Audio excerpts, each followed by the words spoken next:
Getting the right car insurance is a bit more involved than finding the lowest price. It's important that you get the right coverage for your situation, and first, you need to understand what's available. There are 5 main categories or types of auto insurance coverage. Let's go through them. Liability coverage is the most common because almost every state requires you to carry some minimum amount in order to drive legally. Liability coverage pays for the damage you cause in an accident when you are at fault. Specifically, liability coverage will pay for bodily injuries and property damage of others. Remember that liability insurance does not cover any of your damages. It protects others from damage you cause and also protects you financially. Without it, you could be on the hook for the entire cost of an accident out of pocket. Collision coverage is the second most common type of car insurance coverage.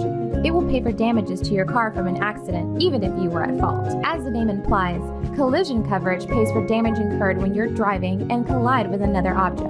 Note, losses from non-crash stuff like theft or weather damage are not covered by your collision insurance.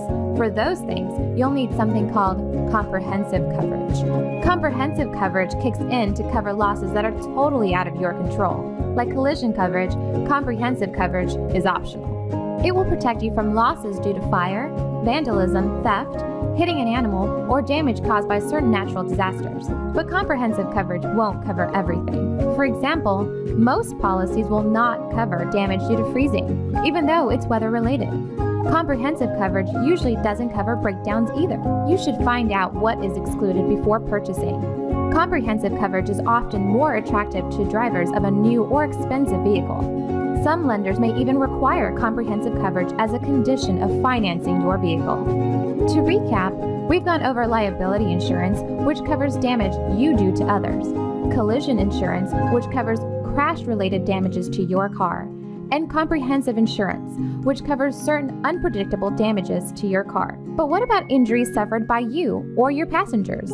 If you weren't at fault, the other driver's liability coverage should pay for your damages, but you can purchase your own medical coverage for additional protection. Medical coverage is usually optional, but certain no-fault states will require you to buy a form of it called personal injury protection. Personal injury protection is also known as no-fault insurance because, like medical coverage, it will pay the cost of treating your injuries regardless of who was at fault in an accident. Finally, uninsured or underinsured motorist coverage will protect you against the risk of being hit by an uninsured or underinsured driver. It's estimated that almost 15% of American drivers do not carry the legal minimum amount of car insurance as required by their state. If you are hit by one of these people, you won't be able to collect from a liability policy they don't have. Uninsured motorist coverage will pay for your medical expenses and lost wages. Many states now require uninsured motorist coverage for bodily injury, but you might have the option to purchase it for property damage as well. Underinsured coverage kicks in when you're hit and your damages and expenses exceed the limits of the at-fault driver's liability coverage.